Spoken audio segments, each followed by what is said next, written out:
It'll be a surprise to viewers here, won't it? Because it's very different to the last. I mean, I think ITV had the last two fire dramas, and I mean they were pretty much. I remember one of them started with your cat up a tree, literally. So Yeah. this is a real departure. Did you have any fear about people seeing it as a Of course, very straightforward procedural? of course, and I still do. I'm still, aware that the comparisons, and I'm not going to do down London's Burning or any other fire shows. I mean, they were fantastic, and there's a huge audience for that.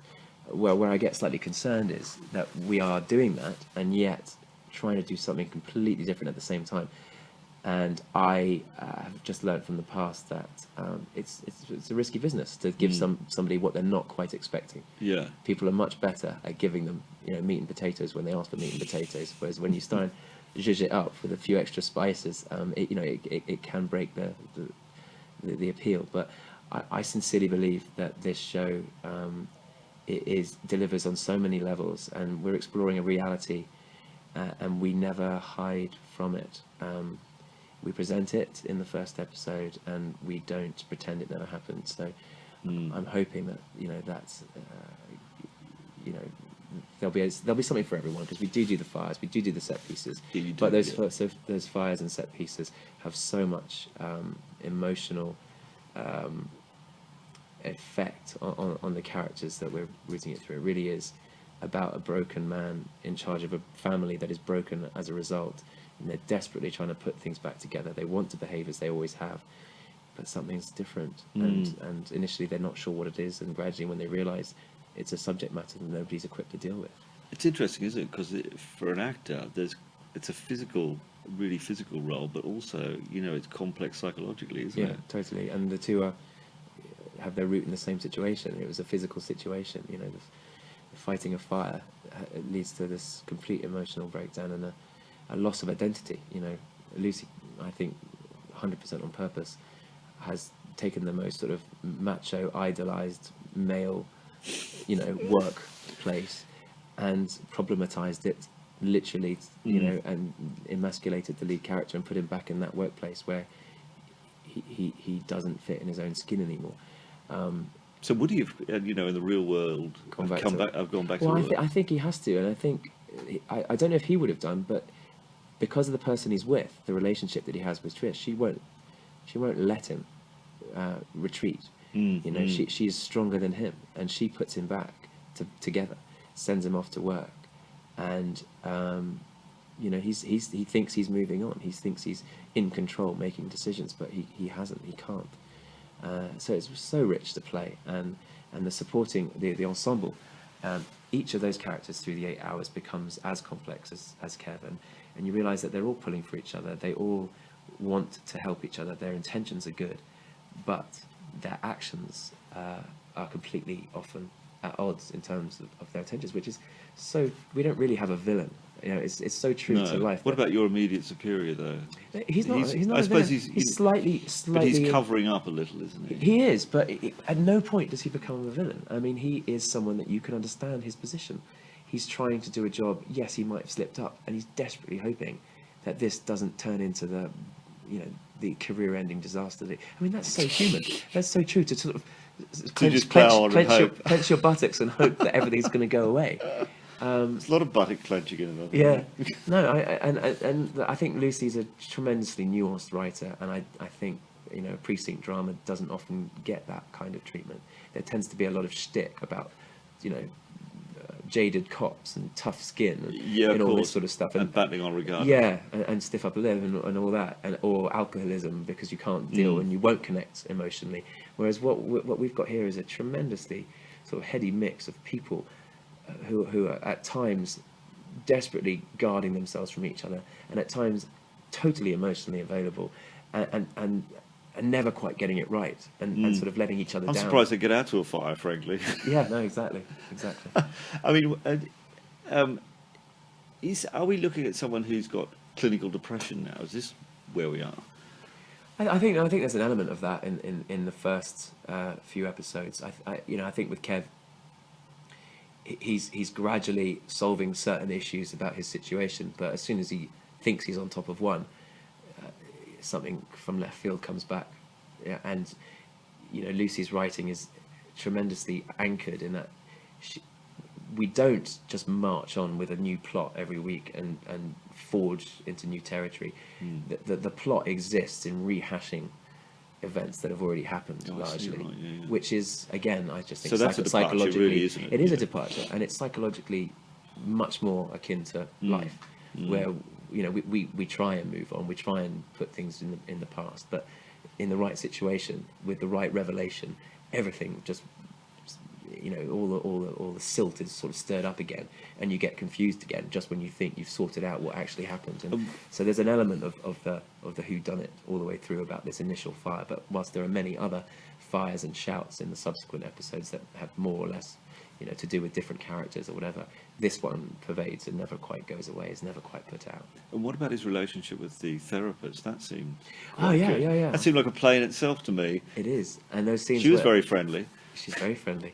Yeah, no, that whole thing is extraordinary. And then, you know, is she a figment of his imagination in the end, or a mechanism that he's created for himself? You know, there's all sorts of work there. So this isn't your common or garden, you know, blokes in uniforms, you know, being heroes every week. It's the rug is pulled out from under them emotionally and psychologically on a regular basis. How do you think it'll be received then? I've got no idea. Honestly, I've got no idea. I hope people. I don't think you can fail to like the characters. I'm talking about, you know, the ensemble that we've got, extraordinary young actors that I was really privileged to, you know, to work with, and that I know we'll be watching for years and years to come. And they get a lot more to do as the series goes on. So I think there's a richness in terms of the characters that we get to watch week in, week out. There's an awful lot of humour, actually. Not so much maybe in the first episode, but because I don't have too many jokes. But there are very, very funny relationships, particularly Jared Kearns and David Walmsley are very funny together. Very good, yeah. And I think people will really sort of get a front seat to what it's like to work as a firefighter in the modern world, but also there is this heightened drama of this extraordinary thing that's happened to this one man, and how central he is to all these people's lives, and how much they want to put it back together, but the more they try, all the king's horses and all the king's men, they can't do it. So hopefully it'll tick a lot of boxes for a lot of different people, but you know, the danger is that you try and, you know, fit too much in and you don't quite please anyone. But I'm quietly confident, but I've learned not to ever assume that something is going to, you know, reach its audience. And you've done lots of different things, haven't you? You know, you've so this is another step, another direction, isn't it? Yeah, I mean, the joke is, in my family, I've worn a lot of different. I'm like Mr. Ben. I've worn lots of different uniforms and done every career that you can just about choose. But this does feel different. This is unlike anything, because it's such a serialized story, and yet we have these standalone sort of big set pieces every week that we hope are going to appeal to a certain kind of demographic, and yet there's also this, you know, quite serious stuff going on. So I don't know, it's my first time leading a television series. I've done leads in films and on the stage and stuff, but I've never... Feeling the pressure?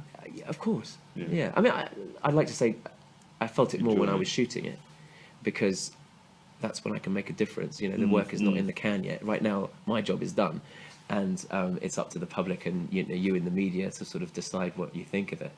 And yes, I'll be very nervous about the reaction, because you do feel, you know, like you've put a lot of your heart and soul into it, and you hope people like it, and you hope that you'll get a chance to do it again, and this won't be the final nail in the coffin, and all that. But how did you find those sequences? Because the first sequence we see is really powerful, very claustrophobic, and physically I imagine you had to be top condition. Yeah, I mean, I keep fit. Like I've always been quite sporty, and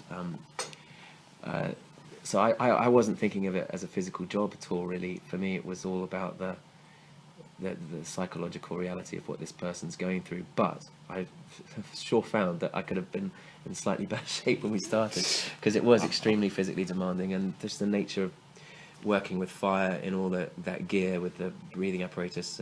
We shot initially in black smoke, which is fully toxic, real carcinogenic, nasty stuff that nobody else shoots with because you can't see anything. So we worked out that maybe that wasn't going to yield us huge returns, but we shot for a week.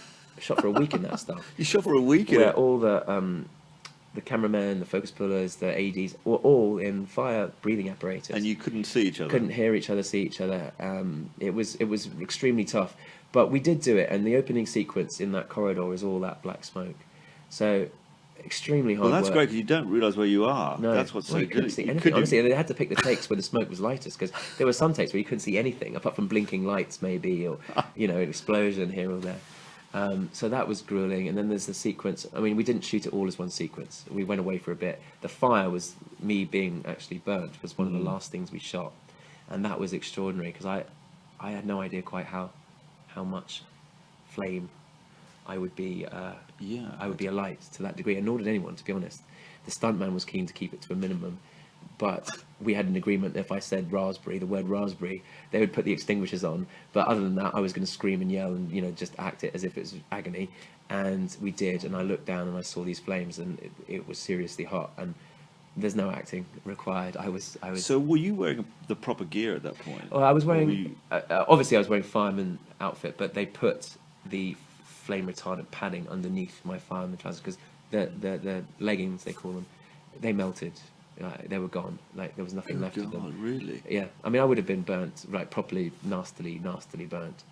And you realise that these firemen, that's all they've got is that stuff. So, it buys you a few much, is seconds or minutes at times, but it's not going to save you from being burnt alive. You're gonna die if you don't get out and you don't get covered in water and you don't get saved by someone or something. So, it's tremendously sobering to see the risk. Do you think it'll that they give run. people a new respect for firemen? Well, I hope so. They deserve it. I mean, the other Because thing we've had strikes, we've I had know. everything with them. I don't think they're. I think Lucy's people's been quite favourite. prescient with that because also I think the fire service has, been emasculated, if you'll pardon me pushing the metaphor, but I think by budget cuts, by the fact that these guys go in there because they're all sort of ex-services or they're quite gung-ho and they want to fight fires, they want to be heroes, they want to go into burning buildings and carry children out and save their lives, and most of their job now is health and safety briefing, is installing smoke alarms and making sure fire extinguishers. Because he goes back into that guy and says, "Put a smoke alarm Yeah, in," doesn't he? yeah, no, absolutely. That was bang on. Yeah, no, and they do, and I think it's more about fire prevention now than firefighting, and there's some of the glamour that goes a bit during all that, and also I think gender roles have changed so much over the years. Men and women are interchangeable in the workplace largely now, and at home largely now. And I don't think it's by any accident that Lucy's chosen the most macho, sort of heroic workplace to thrust the character who is physically emasculated. I think there's something extremely heady about that irony.